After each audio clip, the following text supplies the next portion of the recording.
আসসালামু আলাইকুম ওয়া রাহমাতুল্লাহি ওয়া বারাকাতুহু। নাহমাদুহু ওয়া নুসাল্লি আলা রাসূলিহিল কারীম, আম্মা বা'দ। প্রিয় হাজিরিন, আল্লাহ তাআলার মেহেরবানিতে রাজা বিরাট দারুল উলুম নিজামী মাদ্রাসা 2020 সালে প্রতিষ্ঠিত। আজ মাদ্রাসার বয়স 5 বছর পূর্ণ হয় নাই। আল্লাহ তাআলার বিশেষ মেহেরবানিতে আমাদের মাদ্রাসায় ছাত্র সংখ্যা 100-র উপরে। আমাদের এইটি ছাত্রাবাস, এখানে আমাদের কোরআনের বাকিগুলো থাকে। আমাদের মসজিদের খুব প্রয়োজন, মসজিদের কাজ নির্মাণ চলছে। নির্মাণাধীন মসজিদের কাজ, আমরা আর্থিক সংকটের কারণে মসজিদের কাজ সম্পন্ন করতে পারছি না। আল্লাহর হাবিব সাল্লাল্লাহু আলাইহি ওয়াসাল্লাম হাদিসে মুবারাকায় বলছেন, ওয়াকালা নবী সাল্লাল্লাহু আলাইহি ওয়াসাল্লাম, মান বানা লিল্লাহি মসজিদান বানাল্লাহু লাহু বাইতান ফিল জান্নাহ।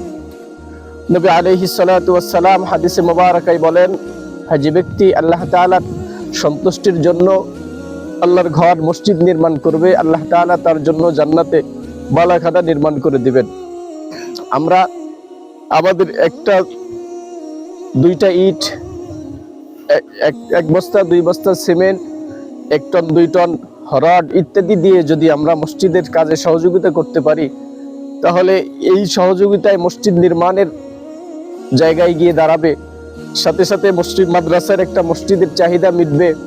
মসজিদের চাহিদা মিটলে মাদ্রাসায় মসজিদের অতীব প্রয়োজন। ছাত্ররা উন্মুক্তভাবে আল্লাহর ইবাদত করার একটা বিশেষ সুযোগ পাবে। এই জন্য দেশবাসী ও প্রবাসী ভাই যারা আছেন তাদের কাছে একুল আবেদন, আপনারা যে যেখান থেকে পারেন আমাদের মসজিদের জন্য সহযোগিতার হাত বাড়ায় দিবেন এবং মসজিদের জন্য দোয়া করবেন, মাদ্রাসার জন্য দোয়া করবেন। আল্লাহ তাআলা যেন আমাদের মাদ্রাসা এবং মসজিদকে কবুল করেন, কিয়ামত পর্যন্ত কায়েম রাখেন। আসসালামু আলাইকুম ওয়া রাহমাতুল্লাহ।